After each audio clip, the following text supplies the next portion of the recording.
नमस्कार, online classes में आपका स्वागत है।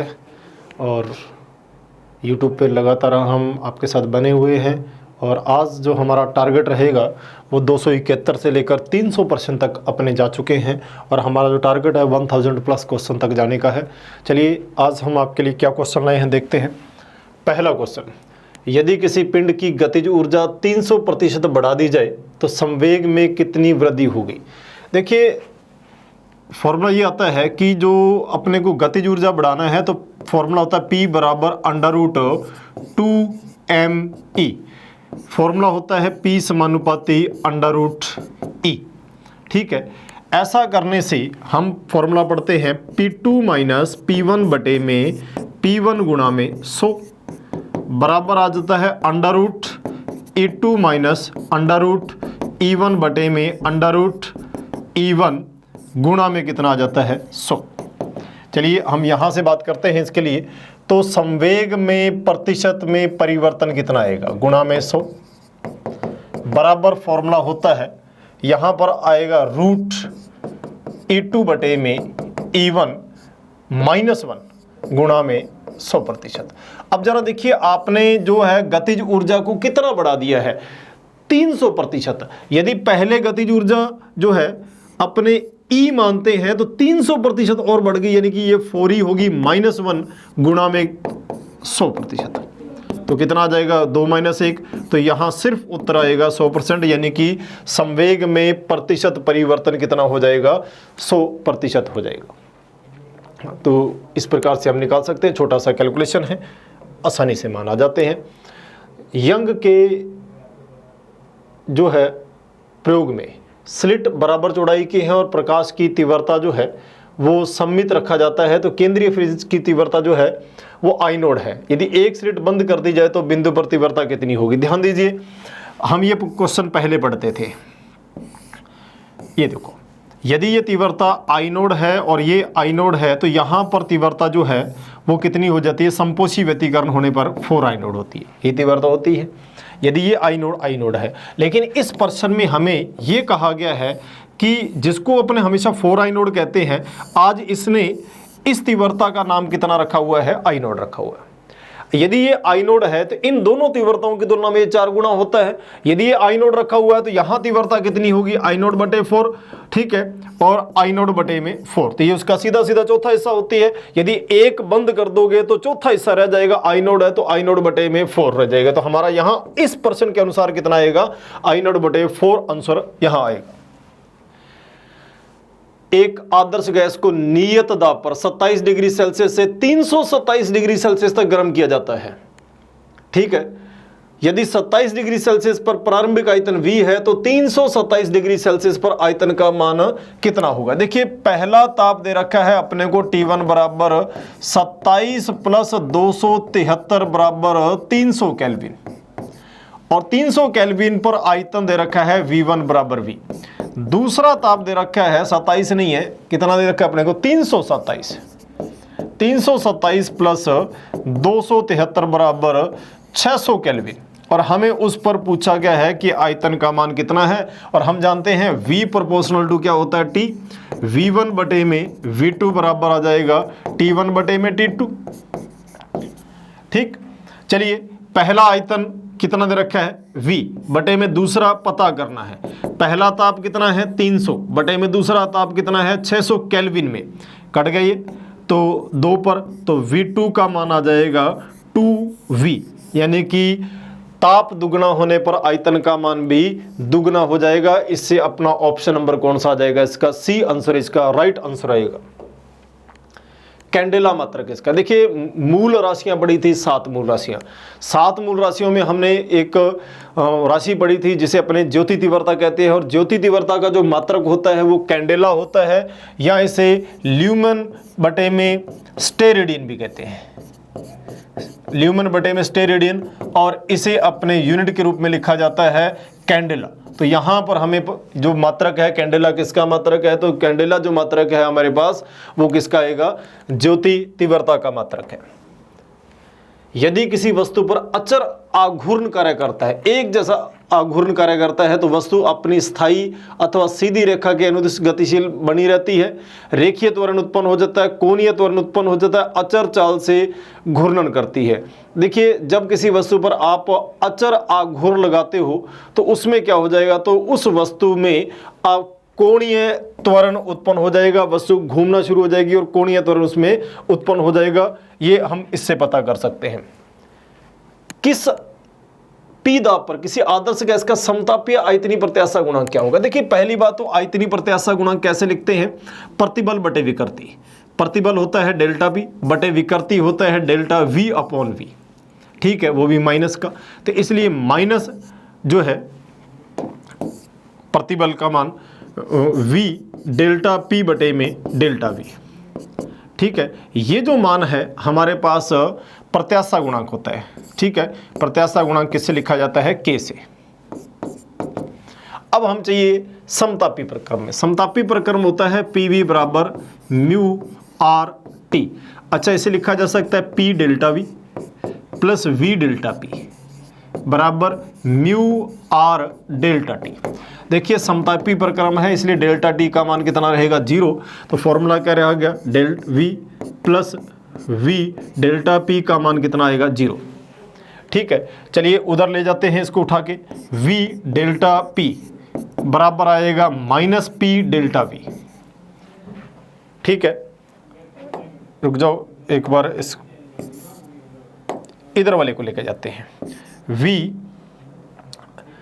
यहाँ अपने पास P डेल्टा V बराबर माइनस वी डेल्टा पी, या P बराबर माइनस वी डेल्टा पी बटे में dV। अच्छा, ये फॉर्मूला देखिए और ये फॉर्मूला देखिए। इसका मतलब P जो है दाब, वो किसके बराबर आ गया, K। ये क्या चीज़ आ गया, प्रत्याशा गुणांक। तो प्रत्याशा गुणांक के बराबर क्या आता है, आपका दाब आता है ये P। अगर इसी प्रश्न में यदि रोधोष्म पूछा जाता फिर आंसर आता है गामा पी। किसी तापक कुंडली को 2 बराबर भागों में काटा जाता है और उसके केवल एक भाग का उपयोग हीटर में किया जाता है तो उत्पन्न ऊष्मा का मान कितना होगा? देखिए, ये आपकी कुंडली है जिसका प्रतिरोध R है। यदि आप इसके 2 टुकड़े कर दोगे तो प्रतिरोध कितना रह जाएगा, R/2, ठीक।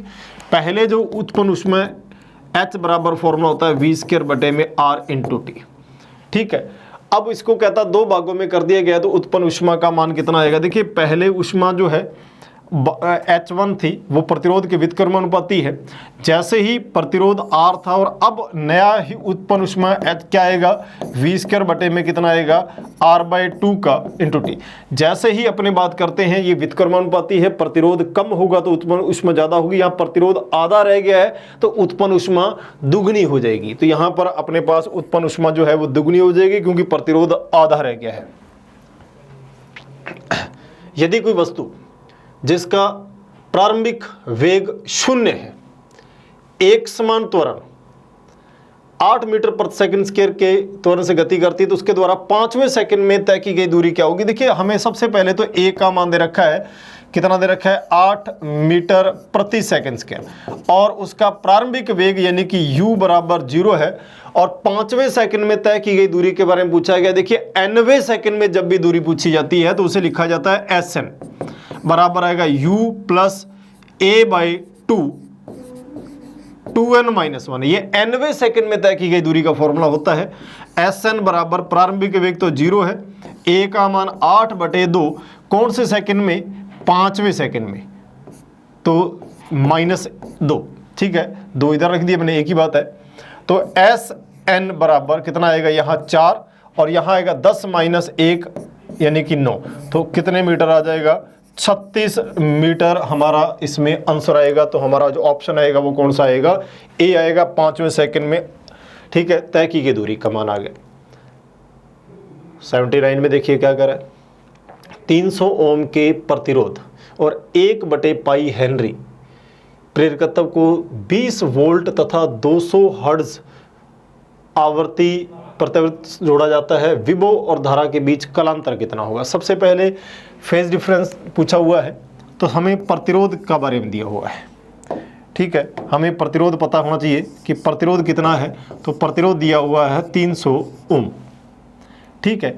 L का मान दे रखा है 1/पाई, ठीक है। V का मान दे रखा है 200 वोल्ट, और क्या दे रखा है, फ्रीक्वेंसी दे रखी है, आवृत्ति दे रखी है 200 हर्ट्ज।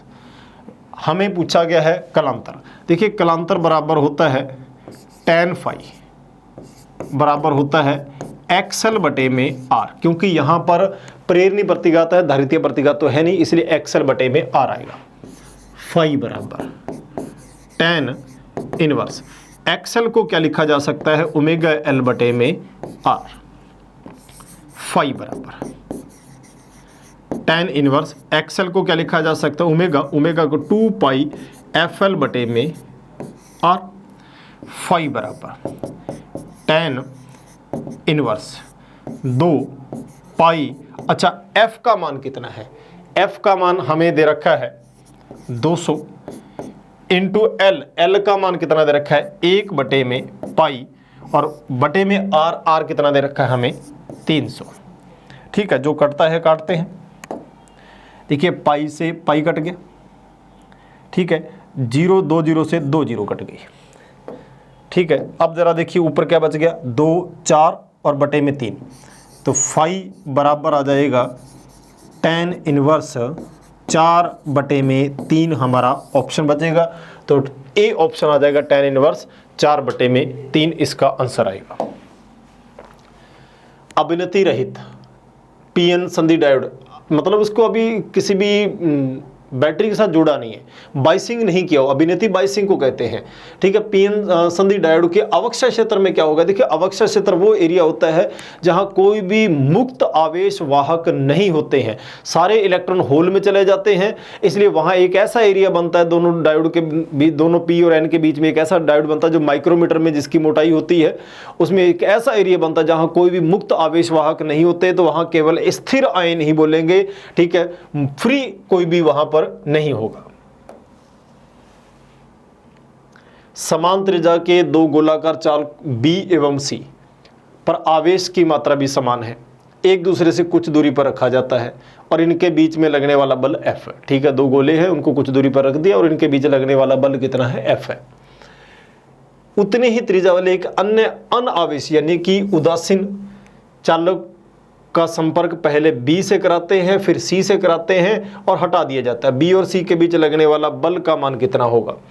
देखिए सबसे पहला हमें यह दे रखा है कि दो गोले हैं, ये लीजिए, पहला B ले लेते हैं, दूसरा गोला C ले लेते हैं, दोनों पर समान आवेश है और कुछ दूरी पर रखे हुए हैं, तो इनके बीच लगने वाले बल का मान आ जाएगा F बराबर K Q² बटे में R²। क्लियर। फिर वो क्या कहता है कि आपको दो गोले दे रखे हैं, B है और C है, दोनों पर आवेश Q है। आपने एक उदासीन गोला जो A है पहले B को स्पर्श करवाना है। जैसे ही आप B को स्पर्श करवाओगे तो क्या होगा, ये B से कुछ आवेश ले लेगा, समान जो है आकार होने के कारण अब क्या है, इसके ऊपर से कुछ आवेश जो है इसके ऊपर आ जाएंगे, ठीक है, और नए आवेश कितने हो जाएंगे, आधे आधे Q/2, और इस पर भी कितना हो जाएगा Q/2, यानी कि B से आधे आवेश ले लेगा और B के पास बचे हुए आवेश कितने आ जाएंगे, Q/2। अब A क्या करेगा, C से संपर्क करेगा, C के पास आवेश कितने हैं Q, और A कितने आवेश लेके आया है, Q/2। ये आधे आवेश कहाँ से लेके आए, ये B से लेके आए, B से आधे आवेश ले लिए। अब जरा इन दोनों पे बराबर बराबर बांट दो, टोटल आवेश कितना है, Q प्लस Q/2, ठीक है, कितना आ जाएगा 3Q/2। अब ये दोनों गोलों पर बराबर बराबर बांटोगे तो एक पर आएगा 3Q/4 और एक पर भी आएगा 3Q/4, क्योंकि आकार बराबर है, दोनों आवेशों का पुनर्वितरण करना पड़ेगा। अब जो C के पास आवेश बचेंगे वो कितने बचेंगे, 3Q/4, और उतनी ही दूरी पर रखें, यानी कि पहले तो A ने B से आवेश ले लिए और फिर वो C के पास पहुंचा है, C के पास पहुंचा है तो A के पास Q/2 तो आवेश थे ही थे और Q इधर C के पास से, और इन दोनों का पुनर्वितरण करके दोनों को जोड़कर बटे में 2 करके दोनों को बराबर बराबर बांट दिए मैंने। अब कहता है इनमें नया बल कितना होगा, F' बराबर होगा पहला आवेश K Q1 Q2 बटे में दूरी का वर्ग R²। तो एफ डैश बराबर कितना आएगा 3/8 के क्यू स्क्वायर बटे में आर स्क्वायर, या एफ डैश बराबर 3/8, ये वाला मान तो पहले वाला ही मान है, बल जो है वो 3/8 गुना हो जाएगा। तो हमारा जो ऑप्शन आएगा वो कितना आएगा 3/8 इंटू एफ, ये मान हमारा आ जाएगा।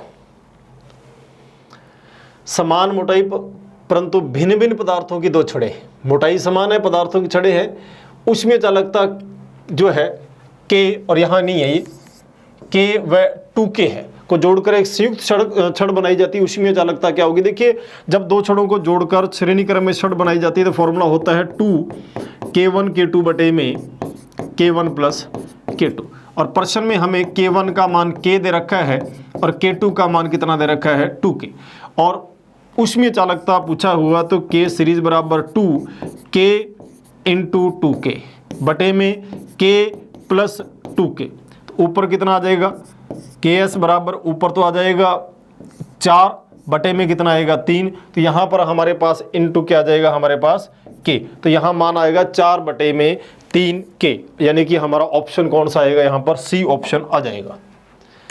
यदि पृथ्वी घूर्णन करना बंद कर दे, पृथ्वी अपनी जगह पर घूमना बंद कर दे तो क्या होगा। देखिए पृथ्वी जब अपनी अक्ष पर घूमती है तो इसके घूर्णन के कारण बाहर की ओर बल लगता है, जिसके कारण जी के अंदर कम होता है, जी डैश बराबर होता है g minus omega square R cos square lambda. पृथ्वी के घूर्णन के कारण बाहर की ओर बल लगता है, जिसके कारण अंदर की ओर लगने वाला बल कम हो जाता है, और पृथ्वी के घूर्णन के कारण गुरुत्वीय त्वरण के मान में कमी आ जाती है। अब घूर्णन करना बंद कर देगी तो बाहर की ओर लगने वाला बल कम हो जाएगा, जो कमी आ रही थी वो कमी नहीं होगी। अब जी का मान जो है वो पहले की तुलना में बढ़ जाएगा।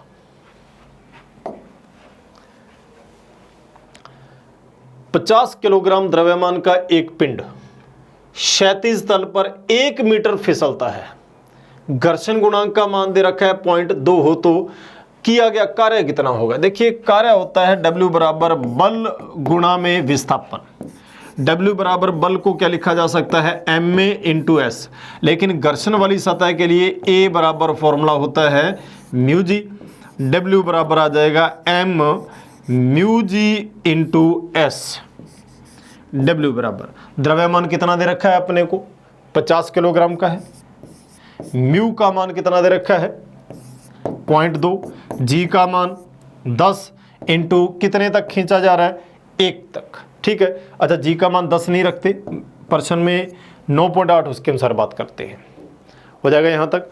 जब वो पॉइंट हटाएंगे तो नीचे कितना आएगा 10, ठीक है, और ये पॉइंट हटाएंगे 10 और ये कट जाएगा तो W बराबर कितना बचेगा यहाँ पर 98 जूल हमारे पास मान आ जाएगा। तो इसका आंसर कितना आएगा 98 जूल। 85 नंबर क्वेश्चन, इस्पात के तार को उसकी लंबाई से 1.1 गुना खींचा जाता है, यानी कि लंबाई की तुलना में 0.1 बढ़ा दिया जाता है। पहले 1 था, अब 1.1 कर दिया गया है। अनुप्रस्थ काट क्षेत्रफल 1 वर्ग सेंटीमीटर है, यंग गुणांक 2 गुना 10⁻11 न्यूटन बटे में मीटर स्क्वायर है। तो इसके लिए बल की आवश्यकता क्या होगी। सबसे पहले तो हमें जो दिया गया है वो देखते हैं। सबसे पहले हमें अनुप्रस्थ काट क्षेत्रफल A का मान दिया गया है 1 गुणा 10⁻⁻4 मीटर स्क्वायर। यंग गुणांक का मान दिया हुआ है 2 गुणा 10⁻11 न्यूटन बटे में मीटर स्क्वायर। और लंबाई में परिवर्तन डेल्टा L बटे L होता है, वो कितना है 0.1। 1.1 गुना खींचा गया, इसका मतलब पहले जो था उससे 0.1 बढ़ाया गया है, ठीक है। बल की आवश्यकता पूछी है। देखिए बल का फॉर्मूला होता है F बराबर YA बटे में L इंटू डेल्टा L।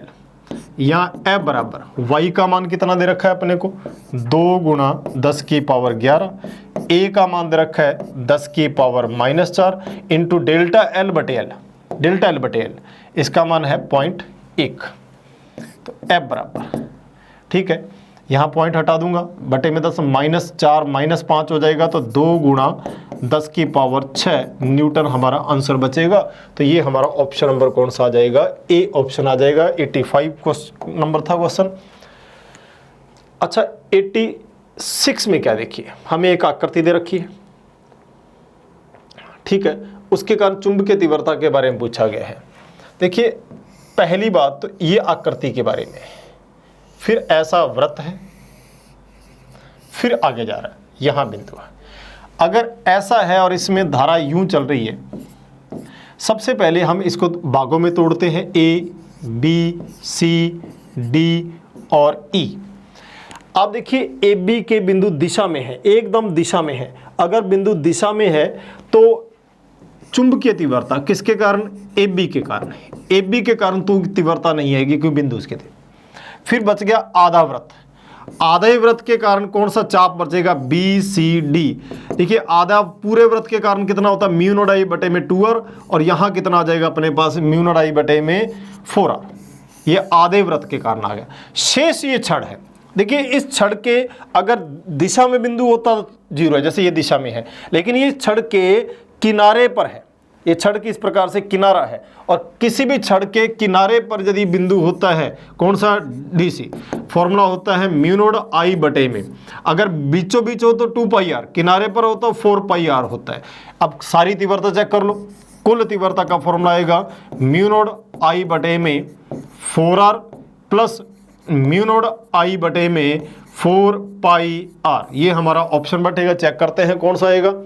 तो ऑप्शन नंबर सी, ठीक है। सी में देखिए म्यू नॉट आई बटे में 4r, म्यू नॉट आई बटे में 4 पाई आर। तो हमारा ऑप्शन कौन सा बैठेगा इसमें? सी ऑप्शन इसके अकॉर्डिंग हमारा आंसर आ जाएगा। 87, जब एक प्रकाश तरंग वायु में पानी में जाती है तो उसकी कौन सी राशि परिवर्तित रखी है? देखिए प्रकाश की जब भी कोई एक माध्यम से दूसरे माध्यम में जाएगी तो यहाँ c बराबर फॉर्मूला क्या होगा उसका? न्यू लैम्डा होता है। देखिए जैसे ही माध्यम परिवर्तित होता है वैसे तरंग दैर्ध्य परिवर्तित होता है, आवृत्ति नहीं बदलती है।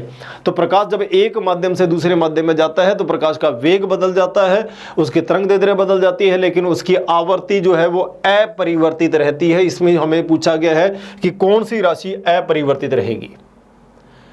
88, एक बिजली के खंभे की पंखुड़ियों की लंबाई घूर्णी अक्ष से मापने पर 30 सेंटीमीटर प्राप्त होती है। आर बराबर जो है 30 गुणा 10 की पावर -2 मीटर प्राप्त होती है। पंखा 1200 आरपीएम रोटेशन पर मिनट से घूम रहा है। आवृत्ति दे रखी है एन बराबर 1200 बटे में 60 का भाग दे दिया, तो ये आ गया रोटेशन पर सेकंड, यानी कि चक्कर पर सेकंड मान आ जाएगा। तो एन बराबर आ जाएगा यहाँ पर सीधा, ठीक है, काट देंगे तो कितना आ जाएगा? 20 चक्कर प्रति सेकंड।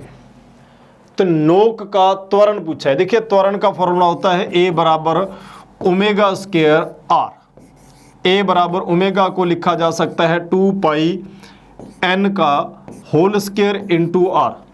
ए बराबर फॉर्मूला आएगा 4 pi square n square into R. A बराबर 4 पाई स्क्वायर, ठीक है, इंटू एन का मान कितना आएगा? एन कितना दे रखा है अपने को? 20 का स्क्वायर, इंटू आर का मान कितना दे रखा है अपने को? 30 गुणा 10 की पावर -2। चलिए सॉल्व करते हैं। तो ए बराबर 4 पाई स्क्वायर गुणा में 400 गुणा में 30 गुणा में 10 की पावर -2, ठीक है। ये तो ख़त्म हो गया यहाँ पर। तो 30 को 4 से गुणा किया, 30 को अपने गुणा किया 4 से, 12 को गुणा किया, तो चलिए तो 4 पाई स्क्वायर गुणा में 120, तो ए बराबर, ठीक है। तो हमारे पास 12 चौके 48, 4 गुणा में पाई का मान 3.14 का होल स्क्वायर, यानी कि लगभग ये 9 गुणा हो जाएगा 500 का। तो 9 गुणा 500 का लगभग इसी प्रकार से आ जाएगा। तो 54 ये आएगा अपने पास। 4740 से मल्टीप्लाई आप करके देख लेना, मैंने इसका डायरेक्ट आंसर लिख दिया है।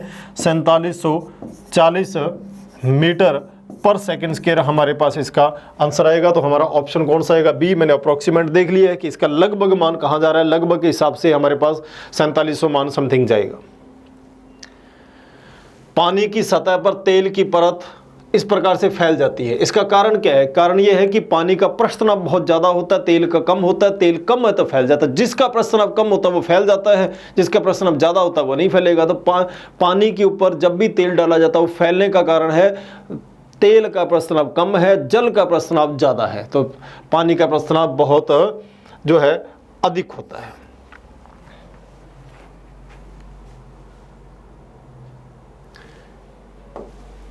जब दो आवेशी चालकों को परस्पर स्पर्श करवाया जाता है तो एक वस्तु से आवेशों दूसरे पर चले जाते हैं, आवेशों का पुनर्वितरण होता है और आवेशों का पुनर्वितरण तब तक जारी रहता है जब तक दोनों गोलों का विभव समान ना हो जाए।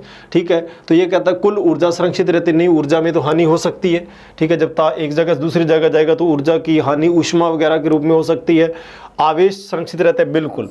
जब दो गोलों को स्पर्श करवाया जाता है तो आवेश सदैव, कुल आवेश जो है दोनों का संरक्षित रहता है, ऊर्जा संरक्षित रहना कोई जरूरी नहीं है।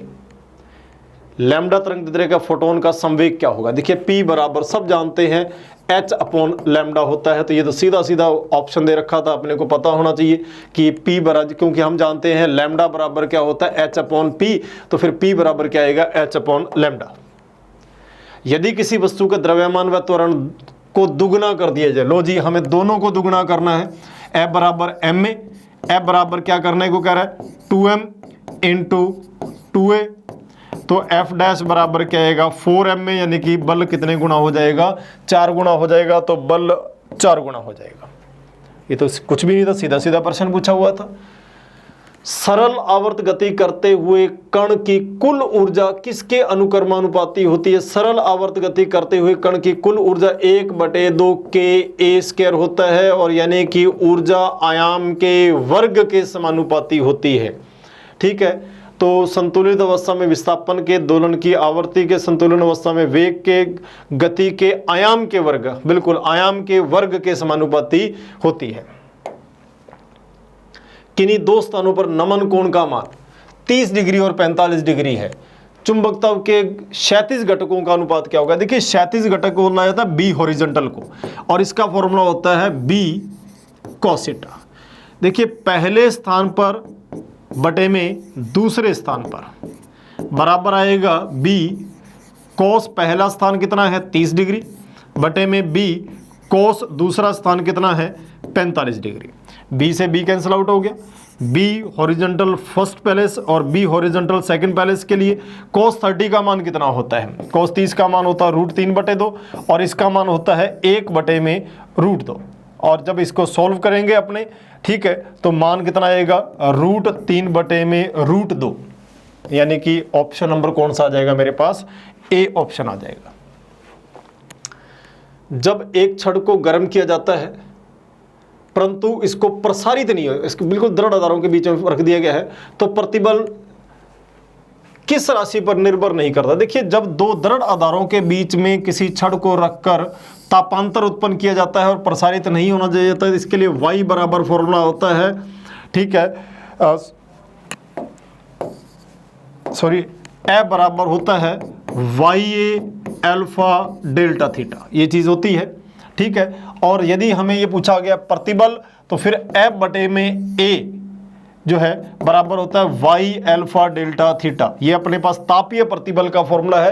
कहता किस चीज़ पर निर्भर नहीं करता? छड़ के पदार्थ पर यंग गुणांक का कहते निर्भर करेगा, ताप वृद्धि पर निर्भर करेगा, छड़ की लंबाई पर, हाँ जी छड़ की लंबाई पर यह निर्भर नहीं करता क्योंकि इसमें कहीं पर भी L नहीं आया। चलते हैं, तो अगला क्वेश्चन क्या कह रहा है कि प्रगामी जो तरंग है उसका समीकरण दे रखा है अपने को, y बराबर 0.2 साइन 2 पाई t बटे में 0.01 माइनस x बटे में 0.3।